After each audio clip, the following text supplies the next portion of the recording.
Welcome to the K-State Regen Ag Pod, where we talk all things regenerative agriculture here at Kansas State University, across the state of Kansas, and beyond. I'm Nick Detter, your host, and I'm joined today by Dr. Matthew Sanderson, Professor of Sociology and Geography here at Kansas State University, here to talk about the intersection of sociology, geography, and regenerative agriculture. Thank you for joining me today, Dr. Sanderson. Glad to be here. Thanks for the invitation. Well, I think to just start off, what we always ask our guests is just to tell us a little bit about yourself, your role here at K-State, and then how you got here and what led you to your current position. Uh, I'm a social scientist here at K-State.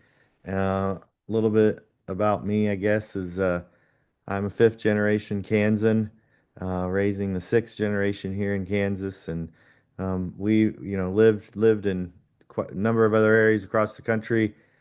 Came back to K-State in Kansas back in 2011 to take this position at K-State. I'm a K-Stater as well as a Kansan. Um, I, uh, I didn't study social science at the undergraduate level. I was actually a finance and economics major, but I got into sociology at the graduate level. Fell in love with it. Allowed me to answer some of the bigger questions I had been chasing at that point in my life, and I went on and did the PhD. Came back to K-State in 2011 for this job, and came back mainly to because of the opportunity to work back in Kansas and back at my alma mater on on issues that have been around a long time, that I had heard about a long time growing up, and thought I could contribute with my skills and training to helping address some of those challenges. And the bigger ones that I was interested in were around farming and agriculture and food systems, and especially around soil and water health, soil health and water. That's probably why I'm on the podcast today, is talk a little bit more about soil health and regenerative ag. But in a nutshell, that's kind of how I got back at K-State. I'm glad to be back at K-State doing this work. Well, I love to hear that passion for the state of Kansas. I'm actually a sixth generation Kansan myself, so and I'm sure there'll be a lot of people in the audience that have similar backgrounds. So I guess just my first question is, could you just define sociology for us? And you're kind of a I'm really glad to have your perspective on the podcast because most of what we hear from are agronomists or animal scientists. That's kind of been the bulk of who we've talked to. So I think it's good for our audience to get that different perspective. But just to start, could you define that term for us? Sure. So sociology. So I'm trained as a sociologist, and I work mainly in rural areas. So I guess I'm a rural sociologist, but in general, sociology, we try to understand and human behavior in social groups. So humans are social, we're a social species. We make sense of the world in social groups. We interpret the world in social groups.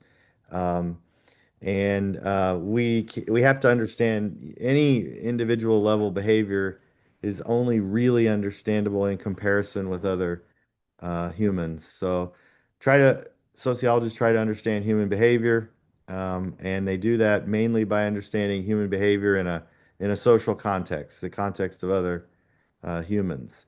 Um, so more broadly, I'm a social scientist, which means we use the tools of science and the scientific method to try to understand human behavior, analyze it, explain it, describe it, and even try at points to predict it, although that's pretty hazardous. Yeah, I mean, you mentioned that you have this passion for how this plays out in agricultural systems and relates to soil health and water management and water health. Could you talk a little bit about how the social sciences and this field of sociology and geography intersect with our agricultural systems? Yeah. Well, so we're trying to understand human behavior, and so which means we're trying to understand why people are doing what they're doing in order to try and design policies and incentives and encourage types of behaviors that are perhaps a little more sustainable both for people and their environments. So the question really that is in front of me most days and that really interests me the most is about our questions about sustainability and resilience, both of human systems and environmental systems. So I'm very interested in things that are sort of barriers to achieving some sort of more sustainable relationship with each other in human groups, and also encourages sustainability in human relationships or interactions with the environment and with natural resources. And so that's really how social science looks at kind of the environment is really in terms of how our relationships with each other and with the environment shape behaviors. And so regenerative agriculture comes into this is a question that it's new, it's newish. It's actually an old question that's kind of been repackaged, but it's a newish question about um, really about sustainability and resilience of human and ecological systems and how they relate to each other. Yeah, could you talk a little bit about any of your specific research, in this field around these topics? Yeah. Well, I that's a little bit longer of a story, so I might need a little more time. But I I've spent quite a bit of time now, um, 12, 15 years, uh, investigating and really trying to understand the challenge of groundwater use and conservation out in the Ogallala Aquifer, High Plains Aquifer region, um, especially in western Kansas. And that is a very complex challenge. And there is movement in towards a more sustainable direction, there's no doubt. And we could talk about that if you want. But I bring that up by way of just setting up how I came to these questions about regenerative agriculture. I spent a lot of time in the field talking with farmers and ranchers in western Kansas and throughout the High Plains region, down to the Texas and Oklahoma panhandles, eastern New Mexico, eastern Colorado, up into Nebraska, and um, started hearing things. This was about 10 years ago. Just started hearing things kind of in conversations with farmers and ranchers talking about water depletion, water use. What are we going to do about about water?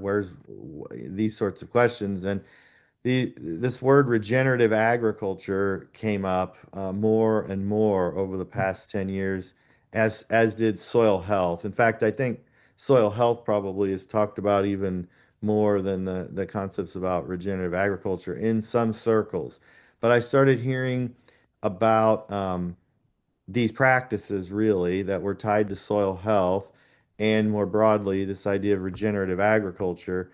And so, just kind of on the side, I started as a sociologist, just started having kind of informal conversations with people about what's that about? What does that look like? How is that different? What are the benefits of it?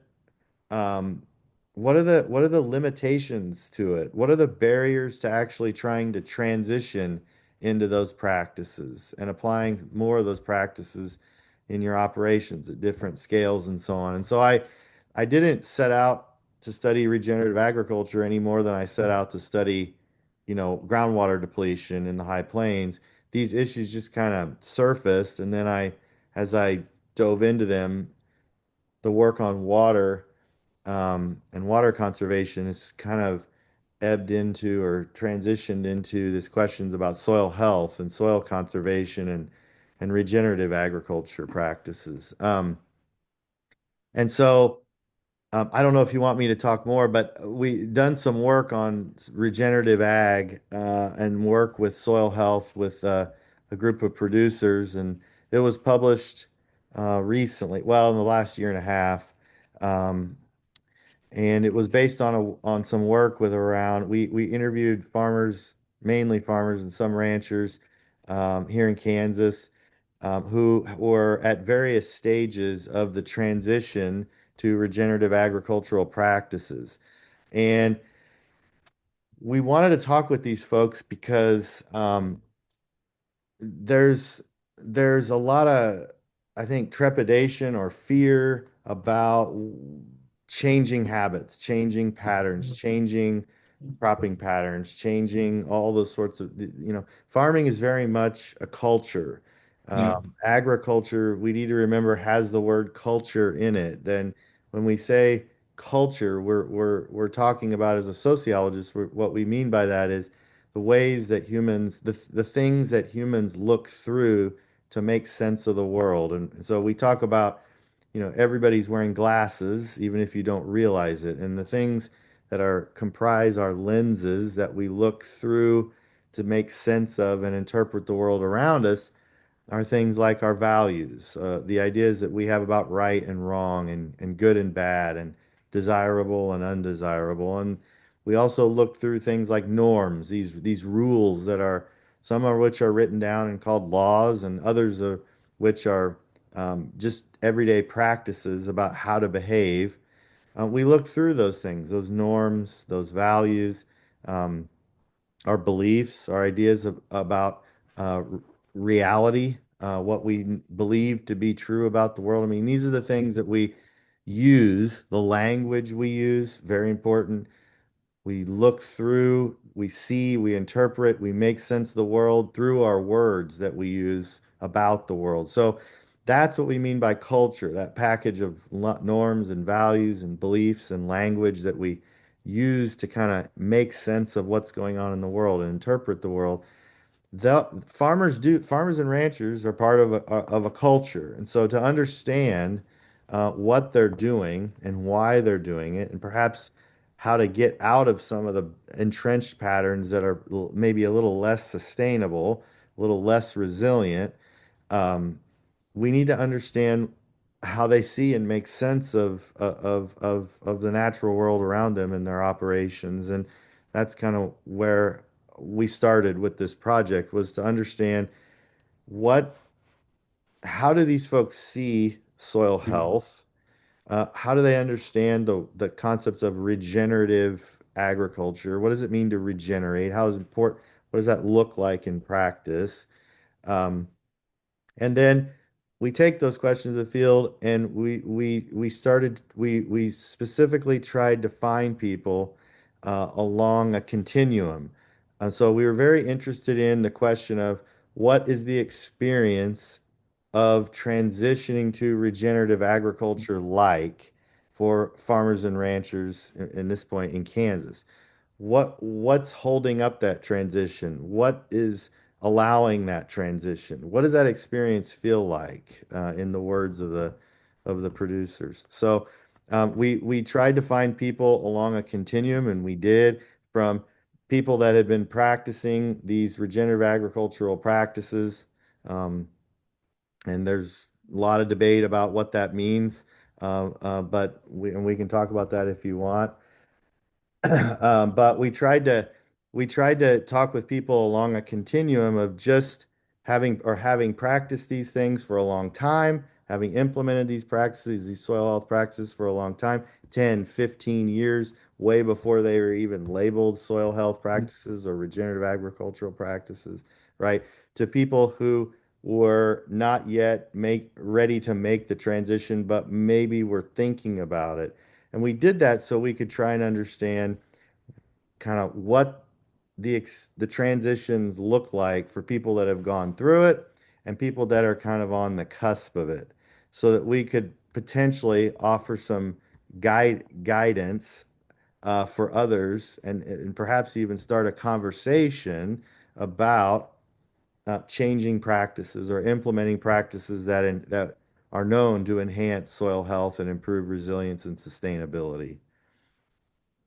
Yeah, that's incredibly interesting. I mean, I think we've one of the things that I've noticed in the trend in these conversations I've been having with people as we've done this podcast is there is this kind of across disciplines acknowledgement that there's a growing interest in this topic and these practices, but also an acknowledgement of like with that growing interest, it's there's barriers that come up. And so, we've our audience has gotten to hear a little bit about some of the agronomic, benefits and challenges, and even Mhm. some of the economic benefits and challenges.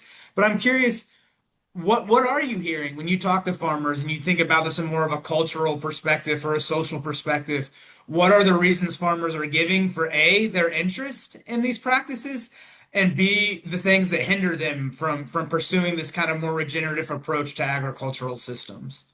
Yeah, good question. So let me back up a little bit and say that my understanding or my reading of the evidence, this gets us to the question that will answer the question that you just asked, that the evidence I think is becoming clearer about kind of the ecological benefits of these soil health practices. So um, I don't see a lot of debate, right? That things like cover cropping, and help and the other sorts of five practices, minimizing soil disturbance and so on, has ecological benefits like reduced erosion rates and improved soil aggregation and enhanced water capacity. And there's biodiversity benefits as well, reduced compaction, Absolutely. improved pest management, water quality. I think these things are all out in the scientific literature, and there are nuances, but in general, I think the environmental case for soil health is getting stronger on the basis of the evidence. Our question was really about, well, so if there are ecological benefits, environmental benefits, soil health benefits to these practices, right? Um, does regenerative agriculture, is it also good for the farmer too, as a social scientist, right? So that was kind of our starting point, is it may be good for the soil, but is it good for the farmer? And then that leads us into the questions we were trying to answer about, who gets in, why do they get in, and how does what does that transition look like in terms of barriers? We found that there's no one way in, this is really a journey, and it's a journey over time.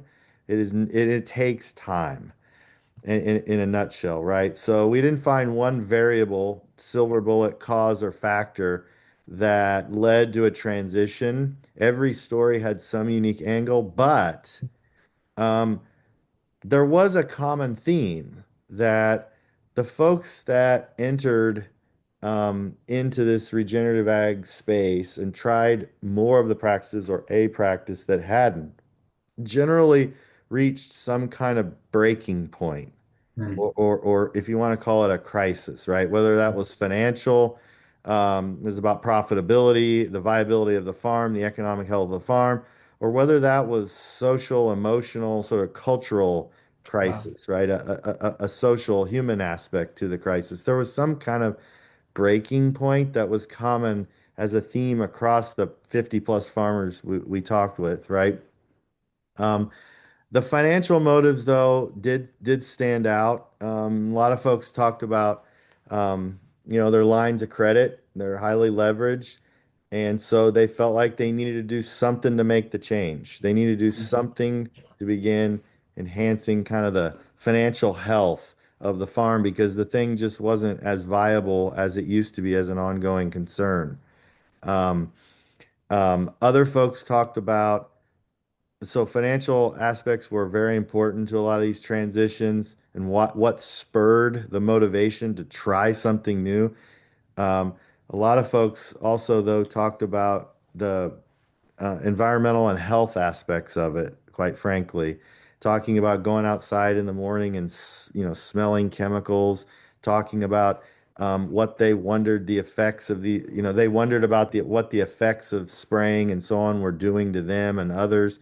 That was another common theme that we heard, in addition to the financial kind of trigger for jumping into a practice or a group of packages called regenerative, right?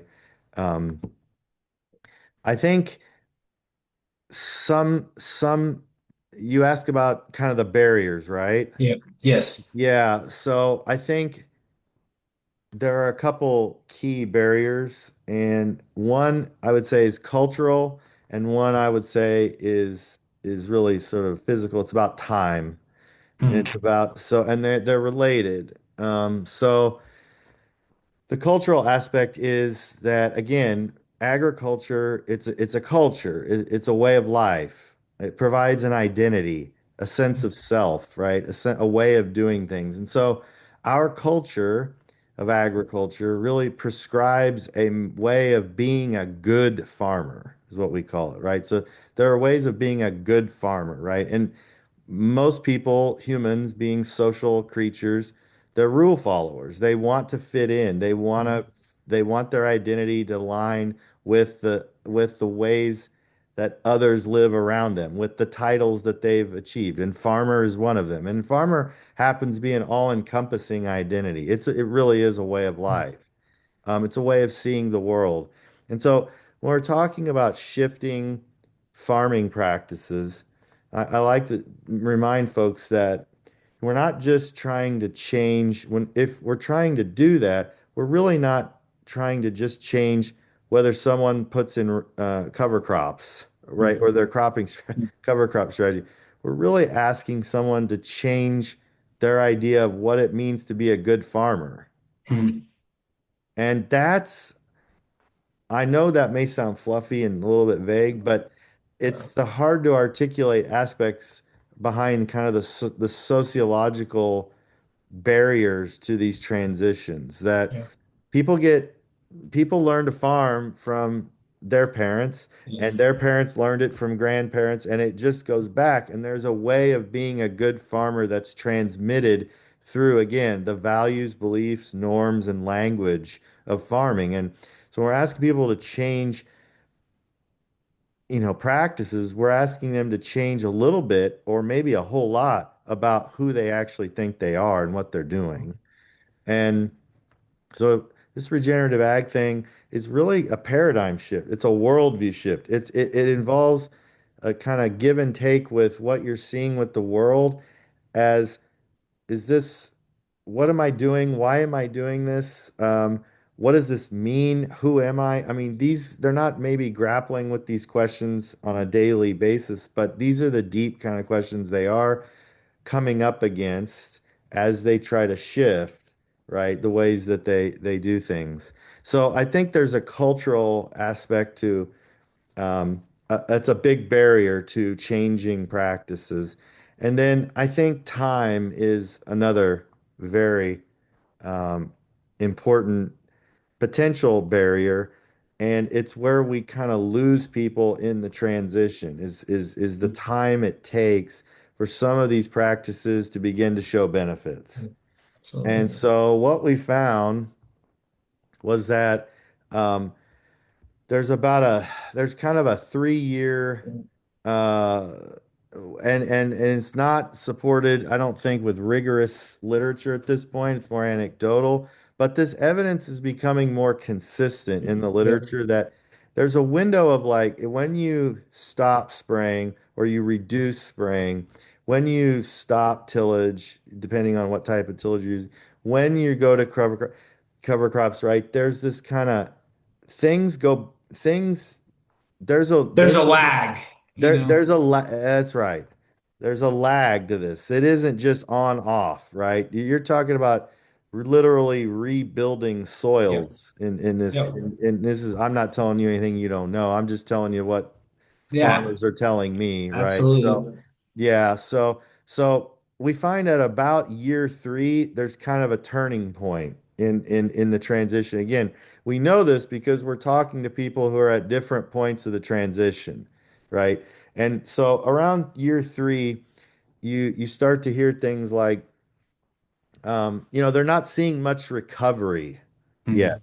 Mm. But the bills are still coming in, and there's lots there's stuff to be paid for. So that's kind of we talk about it as the crisis after the crisis, right? So the Mm. crisis, the challenge that gets you in, that sort of jolts you or triggers you into the change, and then you got about 1 or 2 years of some pretty rough go while your soil's starting to recover, but you're not seeing the benefits yet. I mean, that needs to be talked about more. Mm, And we need to do what we can policy and economic wise or regulatory wise. We need assists, I think, there mm, to help folks through that 1 to 3 year, I call it kind of a buffer period before the sun comes out again. You know what I mean? yeah, Um, we had people talking to us about, I can't afford 3 years of mm, lagging income or zero yeah, income. There's no way the bank's going to let me do that. I got to mm, be profitable now. yeah, If I go broke, somebody else is going to come here and farm my ground. They're going to do whatever they see fit. yeah, Who knows what they'll do, right? Folks talked about being, landlord-tenant relations as well, right? yeah, So like landlords are going to, dump you and your neighbor if you'll get outbid tomorrow, yeah, right? If there are other guys out there, right? So that that time pressure is a key barrier, and we need to think about ways of overcoming that one or of easing that burden that's on those in that 1 to 3 year period, right? That's a long-winded way of saying that sort of the two key barriers being cultural and sort of time to why someone would get in from our yeah. from our from what we learned, right? Yeah. I mean, my comment will just be anecdotal, but working in the extension world, and then even in my prior work with the NRCS, I would say in my conversations with farmers, those two things you just mentioned are very Okay. very common, the answers to that question. So I think, and at least in my opinion, it sounds like you're on the right track.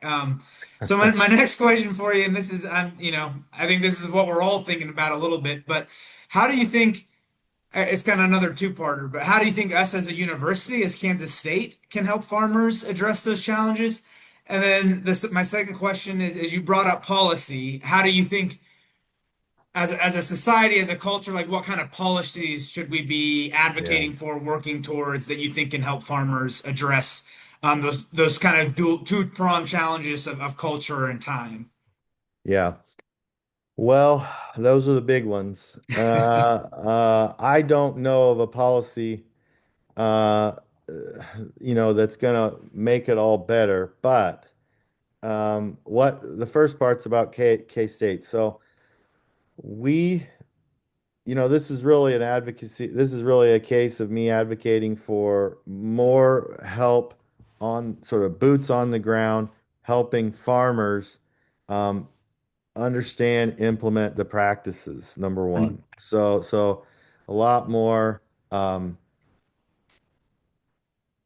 agents, yeah. support actors that are out there able to walk with and guide farmers who may have hit the triggering point, about ready to Mm, go, but want to make the leap but can't, and they need to know that things are going to be okay, and that mm, there's kind of that we don't know with regenerative agriculture. What I've learned is that there's kind of five practices. Some call them principles, some are more process oriented, some are more outcome focused. Regenerative agriculture means a lot of things right now. I think a lot of folks are really just wanting to know that, okay, if I do this, I won't necessarily be guaranteed an outcome at this particular time, but the process is understood. That if you go through the process, the health comes back, that yeah. it does rebound, that you can have a more resilient operation all the way from soil health to the balance sheet. Um, those things are related. It's going to take time, but if you have folks out there in the field that are able to work with farmers and ranchers sort of more individualized, I think that'd be a big help. And K-State could, this is the place that should be doing that. More broadly, and this gets in a little trickier, but I think we need help from a very different type of farm bill. Mm, uh, to the extent that we can get a farm bill yeah. anymore. But I'd have you talk with on that particular question. We have very good, Jennifer Ift, Dr. Ift in the Ag Econ department is going to be much better, well versed on that. I will say that it would be in an ideal world. we would do what we could to make the transition to these more sustainable, resilient types of practices easier on farmers financially, especially in those first 4 years. So if we can cover the losses that are going to be incurred or that could be incurred during that transition, offset some of those losses, that would be to me money well spent in terms of an investment in the long-term viability of Kansas farms.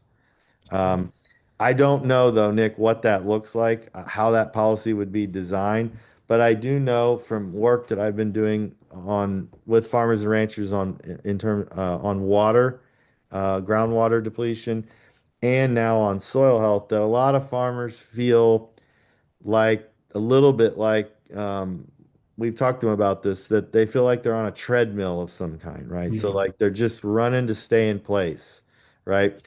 And they got to pump more. They're being encouraged to conserve water, conserve soil. They're doing the best they can, but the thing just kind of seems to be running in place, and a lot of that has to do with our policies at the federal level, our ag policies. Um, the point about this from a sociological point is that there's a very strong case to be made for resources that can be put into easing farmers, buying them time basically to make these transitions, to ease the transition and the financial burden on them that want to make the transition. No, that's again, agree with everything you're saying. Well, to finish up the question we like to ask everyone, this is some interesting stuff, but kind of heavy stuff too. So we like to end on a lighter note. But Mm. what's something in your work or in your field, whether it's with students or just whatever it could be, it can be broad that excites you or has you hopeful a little bit as you're looking at this landscape of Well, I'd say a couple things. Uh, Number one, the students they usually make me optimistic, depending on the time of the semester in particular. But more and more students, I've been at K-State now for what, 15 years again. And over that period of time, I've seen more, not less students becoming interested in food and agriculture. Um, and I think there are a number of reasons for that, but I think more and more people, whether they are ever going to be in a producer, a grower, or not, are interested in health, and we're looking for things that we can do to become more resilient, all the way from the individual level to the community to the state to the national level, right? And so people are more people are aware that food and agriculture is absolutely essential, that we have a strong, healthy food and agriculture system in this country. So and I see that in the students, that the types of questions they're interested in, types of things they want to do. And I'm not in the College of Agriculture. So I don't run into, I'm not sort of the run-of-the-mill guy working in ag. I'm telling you that as sort of an outsider. More people are interested in food and ag, and I see that. Um, Another thing more broadly that I see that makes me optimistic is I think the culture around natural resource use, natural resource conservation in Kansas is changing. And it's changing faster than I thought it was possible just a few years ago. And I think water is an excellent example of that, actually. So, um, when I came back to Kansas and Governor Brownback was in office, he was doing a whole lot to try to get the Ogallala on the front burner and did a whole lot to get it in the conversation. And that's paying dividends now. And the culture is really shifted from one of, well, I got this water, I'm going to use it or lose it, to we need to extend as much as possible the life of this water, of this life. I mean, water is life, right? We need to really extend this as long as possible. Are there still problems? Of course. Are there still challenges? Yes. Is the mountain big? Yes. but we're no longer at the base of that mountain. We're somewhere up toward the middle, I think, nearing the top of that hill of getting over the hump of trying to conserve this thing for as long as we possibly can. And I've seen that shift in ways that I didn't think were possible just 5 years ago. So that makes me optimistic too. Well, that sounds like a great note to end on to me. Dr. Matthew Sanderson, thank you for joining us, and thank you everybody for tuning in to the K-State Regen Ag Podcast.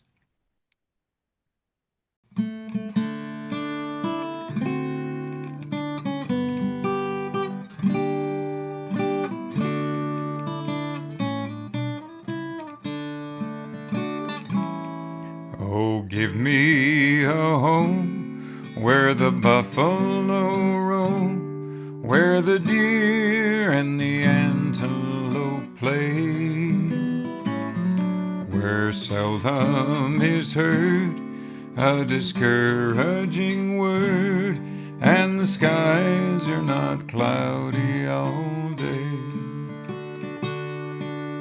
Home, home on the range, where the deer and the antelope play, where seldom is heard a discouraging word, and the skies are not cloudy all day.